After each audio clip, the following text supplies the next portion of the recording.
Chapter with Florida Conservation Voters. I want to wish you all a happy Earth Day, 50th anniversary of Earth Day. Hard to believe that we've been fighting for so long and so still so much to do. I'm going to introduce my friend here on the other side of the screen, Hank Hodde. He is the Pinellas County Sustainability and Resilience Program Coordinator. Hank, can you give us a quick everybody. Hello? All right, excellent. So today on the 50th anniversary of Earth Day, of course, we would all love to be outside with our friends and our neighbors, engaged in climate marches or other things. But during this COVID-19 pandemic, we're making the best of what we can and sharing things with you virtually. We apologize that this is coming to you a little bit late, but we're all working with this new technology and finding the ways to best harness our technology to reach out to you virtually. So we think we've got it right now. And Hank and I are going to just have a conversation about some things, some overlap between conservation on a local level and things that we're doing around the state. So I want Hank first to share a little bit about your background. I know that you're a Florida boy. I believe you were raised over on the east coast of Florida. You've spent some time up in the Gulf Coast, and now you're back in Pinellas County. So give us a little idea of what your journey has been to get you to the place of Pinellas County's sustainability thanks. And resilience coordinator. So happy to join today and to contribute to you all this Earth Day.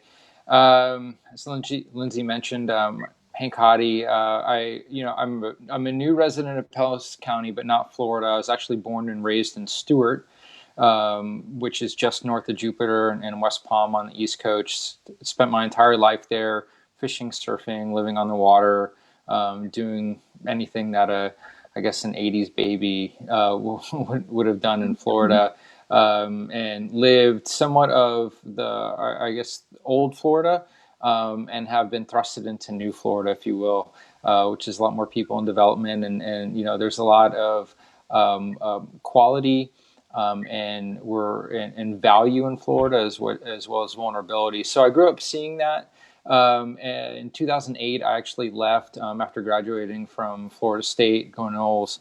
I went to Houston to get a job after Hurricane Ike because the recession hit. And it was hard to get a job, especially related to what my background was in. So there I helped people rebuild after Hurricane Ike. My dad was a contractor, so it was something I was familiar with and could accomplish. And that's where I got my first, hands-on experience with vulnerability, with disaster, with rebuilding, with recovery. And that's where my resilience journey officially began. I always knew that Florida was hit by hurricanes. We've experienced a lot. My dad did some stuff after Andrew, but I didn't know what it meant on the grander scale, and can see it, from the 50,000 foot view. And that's what I got to do. That led me to go into graduate school out there in Houston and studied environmental management. Went to Washington, D.C. and worked for NOAA, the National Oceanic and Atmospheric Administration, doing coastal zone management. My job brought me back to the Gulf. I lived in Mobile, Alabama for a number of years, where I focused on coastal zone management efforts around the Gulf of Mexico, and was actually the program officer for Florida, the Florida Coastal Management Program out of the Department of Environmental Protection. That office is now the Office of Coastal Protection and Resilience, I believe, or Resilience and Coastal Protection. Used to be the Florida Coastal Office. And so it was an interesting journey, moving to Mobile, but then being connected back to Florida through that role. And then I went to a nonprofit, Smart Home America, after that, focusing on building better building standards for local communities. And all that led me to come to beautiful Pinellas County. I'd coincidentally been coming to conferences here and visiting, and I just fell in love with the place, and luckily got this job. So wonderful. Well, I know that we had met at a conference probably 4 or 5 years ago on the beaches of St. Petersburg and Pinellas County, the Gulf Coast. So we have that connection through there. So listening to your background, I mean, you sound so well suited to be doing this resiliency and the sustainability work. And it almost seems like you would have been around at the first Earth Day because you've had so many different paths in your career. Um, Right. yeah, but you're still a baby, but have had lots of great experiences already. Um, so I want to talk just about some of the programs that are happening in Pinellas County and a little bit of overlap between what we see and the county level and how some of those things plug uh, into a broader framework. And then if people have comments, I think there's a way for them to send in these comments to us so that we can answer some of those and just have a continued dialogue from there. So a lot of the things that we work on with Florida conservation voters are related to land conservation. And I think it's interesting that living in Pinellas County, it's one of the most densely populated counties in the entire state. But I'm wondering what type of efforts the county is undertaking to do conservation. Is it a lost cause in a place like this that's surrounded on three sides with water where most of it's built up, or are there places that we can still add new conservation lands? Yeah, good question. So I think one thing to realize is what we've done so far and a lot of the land that we've conserved to date, and that's something to build off of. So everyone knows that we have fantastic parks and preserves. There's a lot of water amenities. Despite the development that happened in and around the water, making us more vulnerable, we put a stop to a lot of that, specifically, filling up waterways with dirt to build homes or businesses or what have you. So we conserved waterways to that aspect. From a land standpoint, we chose areas to conserve and protect in perpetuity. So I think we have a good foothold to start from, and what we're thinking about now is redevelopment opportunities where if there's large chunks of land available for purchase, that we can grab those, so to speak, and rehabilitate the natural features to help the functionality of that area. So you mentioned that we're highly populated and dense. One thing that we think about a lot is stormwater issues and conveyance, and some of the larger land purchases that we're looking at or have looked at in the past within the urban developed areas are to help manage that water system. But even there's smaller scale efforts. It could be a couple lots. It could be an easement that provides access or right of way to a park or to a previously preserved natural area, and then also provide opportunities for like community gardens for recreation and trails. I know right now we're expanding the Pinellas Trail across the eastern side of the county. So we're looking at all levels, realizing what we've done, but then also we have a lot of ways to go. And a lot of that is going to be within redevelopment, future land use, comprehensive planning, and there are a lot of parcels left to purchase. I know that we looking at golf courses, for instance. A lot of people are, but that's an opportunity where you can get a large chunk of land, conserve it in perpetuity, but then also use it for a protection mechanism. So it has that dual purpose, and that's what we're looking at right now. Yeah, that's great. I know when I was working at the Tampa Bay Estuary program, we did some restoration at a golf course, kind of on the fringe of it, in a golf course that was draining directly into a mangrove habitat, and we knew that there was a lot of reclaimed water that was being used to irrigate the course, but it was actually more than they needed. So this water was going through all the golf course ponds, not being fully utilized for the irrigation because they had so much. And so there was some increased nutrient in that water. So we were able to kind of reconfigure some of the things on the golf course itself, and then do some within the mangrove so that it could treat some of that water. Yeah, and a huge evaluation that we're going to do, right, we're trying to do now for the future is not just the flow downward, so to speak, but now up into the community, right? So what does sea level rise look like? What does future storm surge look like? And try to conserve that waterfronting property to make sure that we can minimize impacts to the residents that live behind it. So, we're trying to do a dual purpose thing now where we can conserve those types of lands to filter the nutrients, improve water quality, provide habitat, but at the same time recognize that sea level rise is going to happen in specific areas. There's going to be tidal flooding, nuisance flooding, things like that. And we need that land to help absorb the water, minimize impacts as much as possible. That's great. So on a larger scale, what type of things is the county doing in terms of flood protection?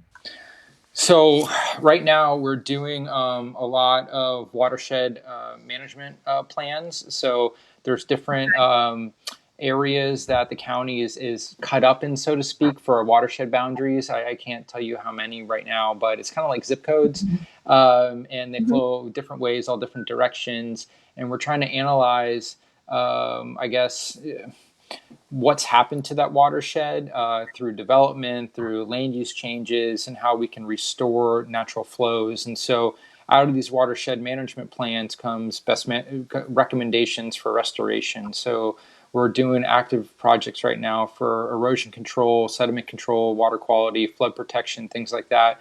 We're trying to restore these natural areas of conveyance and floodways is what they're called, to quote unquote take people out of the floodway.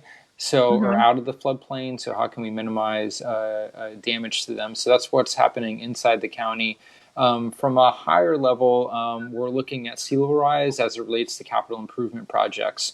So roadways, stormwater systems, bridges. We're really trying to hone in on analyzing future impacts to those types of infrastructure. So when we do, design features out to, 40 to 80 years, we know what impacts can be anticipated and then properly include that within the design. So those are some of the big things right now. We're also conducting a vulnerability assessment that will give us tidal and storm surge data out to 2100 based on three different sea level rise curves established by NOAA. Okay. So when you say tidal and storm surge, what, for the public that's not, doing this for their career, Sorry, can yeah. you explain that a little bit, what that means? Sure. We kind of talk in our science speak. Right. What does Sure. that mean for your neighbor, Joe Citizen? So I'll start with storm surge. We've seen, if you look at other communities that were impacted or hit directly from a large hurricane, you have, the water that comes up a specific level. It could be, 4 feet or so. It could be 10 feet. And then the surge is what happens on top of that with wave action. So there's two things. You have water coming up, and then you have waves on top of that. And it's because that hurricane is literally pushing the water forward. I don't know if my hand's doing a good action there, through the pressure. So it's literally, because it's a low pressure system, it's literally pushing water in front of it and displacing it forward, which then goes into the community. If you looked into what happened with Mexico Beach with Hurricane Michael, that was storm surge. So water came up to a specific level, and then waves were on top of that and took out homes. It happened with Katrina. It happened with Ike. It happened with Harvey. There was storm surge in the coastal Bend area. And then there's precipitation in Houston, which flooded it. So that was more of a precipitation event there. Dorian in the Bahamas, storm surge, took out a lot of the homes there. So that's increased flood levels plus wave action. Tidal, if you go anywhere in the intercoastal, you know that there's variances within the height of the water, based on different cycles. It goes up and down. It's natural. It's based on, the moon circling the earth. When the moon is closer, like it just was on a full moon, for instance, the water levels get really high, which is what we call a king tide. These king tides are, since they're getting higher and higher, are turning into what we deem a nuisance flood event. And so there are areas right now in the county where If the water gets, I think, above 2.5 feet above, mean tide, mean sea level, sorry, streets will flood. So you Hmm. look at, Shore Acres, some areas in Tarpon Springs, St. Pete Beach. We just got photos from Palm Harbor.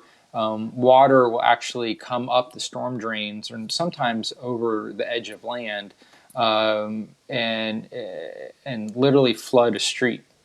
And Oh, so what we're looking at into the future is, what does that water level, how deep is that water level going to be based on what we anticipate for sea level rise? So we can estimate or know the frequency and then the time of inundation. So is this area going to receive 1 hour of flooding a year, or is it going to receive 1,000? yeah. And that information is going to help us with our development standards and infrastructure practices. Okay. Yeah. Really So interesting. Um, an example, I know that after some of the hurricanes, I don't remember if it was Charlie, I believe it was Hurricane Charlie down in Punta Gorda in the Charlotte Harbor estuary.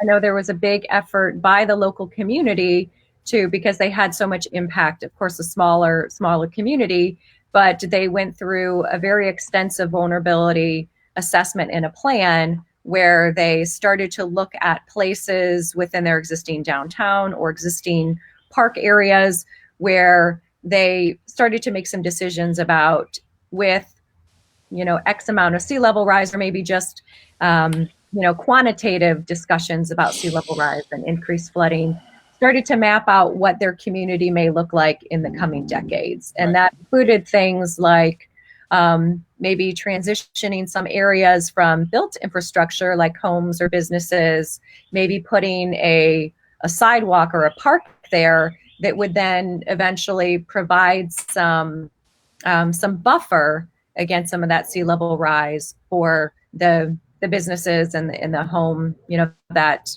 hard infrastructure behind it. right. Is that something that you think Pinellas County will be doing on several level, or on any level? And what would be the best way for citizens to be engaged in that type of conversation? Yeah, so I'll say that we're doing that just on active knowledge of the existing floodplain. So the floodplains that are identified from FEMA, the 100-year and the 500-year, which you may have heard, um, those areas, we have to set development and regulatory standards and ordinances to help manage growth and building codes. For instance, the more vulnerable of a flood zone you're in, you have to elevate your home and include different features, things like that. But because we are part of FEMA's National Flood Insurance Program and set those minimum standards, which actually allows people to buy flood insurance, we have the opportunity to recognize existing vulnerabilities to inundation, to flooding. And for instance, what homes are repetitive loss homes or structures, for instance, where they have two or more flood claims.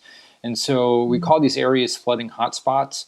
And through that knowledge and analysis, we're actually looking at opportunities to buy out places that we can then turn that land back into more natural features to help absorb water, and to minimize flooding impacts rather than people getting flooded out, Mm-hmm. which is currently happening. It's happened in the past 20 years. So we're starting there, and so it's land buyouts, acquisition, conservation that leads to protection. Outside of that, just from a natural, I guess an easement can provide natural conveyance. You can put in, a bioswale even in your front yard. That's something a homeowner can do, is just try to, reduce the flow of rain from your property onto others people's properties. But from the projects that we're conducting, one way to get engaged is to participate in public meetings, to voice your concerns about the impact of flooding. Right now we've included a question in our annual citizen survey about the impacts of sea level rise and how it affects the concern for quality of life. And right now, 76% of the respondents are concerned about sea level rise. Wow. And that's, I think it was 42% 3 years ago. So just from our active knowledge of flooding impacts is helping us make these decisions. And then that will lead into what we can do more extensively for sea level rise. And just being knowledgeable of those activities, voicing concerns to your elected leaders, coming to town hall meetings. We often hold open meetings, town hall meetings regarding our flood map changes. We have a good website. If you Google Pinellas County flooding, we have a flood information portal there. Just becoming more knowledgeable and then voicing your opinion and concern helps us make decisions about that going forward, and be a part of the process and be a stakeholder and know that we're doing this together for the benefit of everybody and the environment. Yeah, great. I want to talk about some other sustainability measures. So you mentioned some things about people incorporating things in their yards, maybe just slow down water. Having rain barrels, having more native Florida vegetation that doesn't require irrigation. Those are some small steps that homeowners can take. Sometimes some of the bigger sustainability measures that you hear about, like purchasing an electric vehicle or putting solar panels on your home, may seem kind of out of reach for some people in the community. Are there some things that you can suggest for people at different kind of income levels, and kind of building off on that? Are there things that the county is doing specifically to look at more vulnerable communities? Maybe not necessarily those that are on the water, but maybe they don't have the access to the resources and information as much as some of our, more wealthy communities. Yeah, and we're very conscientious about the vulnerable population here. We understand the projections in that, and the income disparity, and I know we're worried about economic gentrification in the face of climate change. And so right now we're working actively with different, the county government working actively with different communities and municipalities in the area about joint programs, education, outreach, things like that, just to make sure that information gets in the hands of the people who need it, like what you're talking about. And outside of large expenditures, I mean, there's daily practices that we can do, to even help lower our energy bill or our insurance bill, for that matter, if you own your home or choose to have insurance. And so just some things like, the next time you get a washer and dryer, make sure it has the highest Energy Star rating, or a water fixture that has the high, conserves water under usage and flow. Turning lights off, maybe getting a programmable thermostat. So really reducing your energy consumption, and those habits and behaviors, and changing those can then lead to bigger endeavors. So once you start saving from energy conservation, then maybe you can start to think about, okay, I want to take this to the next level and get solar panels. And so there are programs that offer low interest loans to get that. While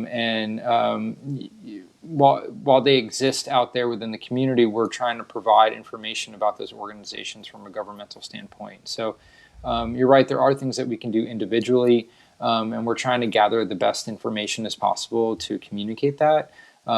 We did have an energy partnership initiative years ago that we're trying to reinvigorate, as well as community-facing education, and loop it into our existing human services and functions for the community. So, that's kind of what we have right now. Unfortunately, if you don't, have that expendable money, but you're interested in doing it, I would suggest you start small, and then, save up, and then go for the larger things in the future once you make that commitment and believe in it and see proof of Yeah, concept. yeah, good. I want to just have one more question, and then see if anyone from the public, any of our followers have any questions for Hank, but interested in how the county's efforts kind of build into some larger regional or statewide sustainability efforts. We know that we're not the only community in Florida or the nation or the world that's tackling some of these things. So how does this fit into larger efforts? Yeah, sure. So I'll start with, we had an effort years ago called Green Pinellas. You can go on Google and search Green Pinellas or Pinellas County Green Pinellas and find that page. And so we started years ago. Unfortunately, the recession kind of set some things back as we had to reduce government services and functions and capacity, really. But right now we're reinvigorating our efforts. That's why my position exists. We're currently underway conducting our first ever sustainability and resiliency action plan. That doesn't mean that we haven't done anything yet. We're just trying to create a collective, unified internal framework for our operations and policies and functionality across our departments and the services to our community. We're working with communities within Pinellas County on aligning efforts. And so right now, St. Petersburg and Largo have sustainability driven plans. Many other communities are in development of plans right now. Off the top of my head, Oldsmar, Dunedin, Clearwater has one called Green Print that they're updating. Tarpon Springs is going to develop one, and they all have committed staff. From the larger level, for regional, there's something called the Tampa Bay Regional Resilience Coalition. And a memorandum of understanding, which is basically a joint partnership agreement, was signed a year and a half ago by 29 governmental entities within the region, and we're going to create a regional action plan moving forward. This is connected to other state efforts and more specifically kind of piggyback some regional activities. Southeast Florida has Southeast. It's called the Southeast Regional Climate Compact, and they've been around for 12 years. And so they've really led the charge on regional coordination, increasing local governmental capacity, coming up with resiliency and sustainability and climate action plans. And so we're learning from them. The state is starting to do some stuff. They hired their first chief resilience officer recently, who actually also recently left. And so we're waiting for that person to come back online. There were some really good bills that were in the queue this legislative session that unfortunately didn't make it through, but at least they're on the table now. So resiliency is, being said in the halls of Tallahassee, so to speak. And, at the national level, there's many communities to learn from and practitioners that we're trying to work with right now. So that's kind of what's happening. Just trying to. This is a new field for a lot of people. It's needed, and we're trying to learn together to provide the best public benefit as possible, really, That's and not great. recreate the wheel. Yeah. Yep. Anytime you can, piggyback on the efforts or customize them for your area. It's just we're always learning from each other. I did want to touch on one piece of legislation that you mentioned, that there was some great legislation that was proposed, but not a lot of it passed. That was something that we saw from this session. Unfortunately, that with the climate crisis and the need to switch to clean, renewable energy in a way that's just and equitable, we haven't made nearly as much progress as we need to in the state of Florida.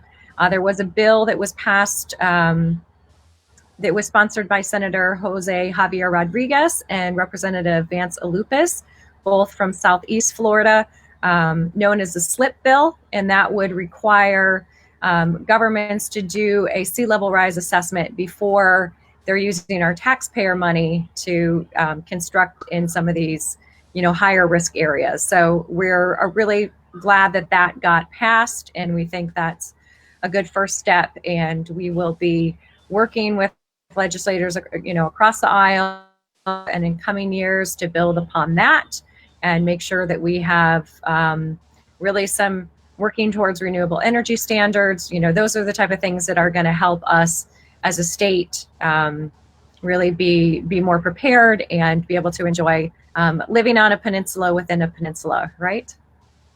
Yeah. All right. Well, it looks like we don't have any questions. Someone just wanted to say hi. So hello to Nasir. Thanks for joining us. For those of you that stuck it out and were patient while we figured out how to use some of these new platforms, we appreciate that. We'll keep finding ways to bring information to you guys, find ways to stay engaged.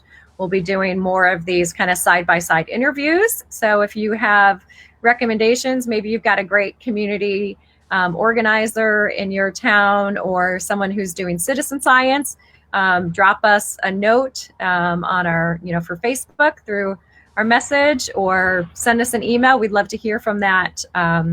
But Hank, I really appreciate you taking the time to talk with us. I know we could talk about so many more things about sustainability and resilience, but this is a great discussion, and glad that the county is taking action in terms of developing some of these plans, bringing you on board with all of your knowledge from hurricanes and coastal management and all of those great things. So thank you for being here. Hope everyone has a great Earth Day, and we'll see you around on the interweb soon. All right. Thank you. All right. Thank you, Lindsay.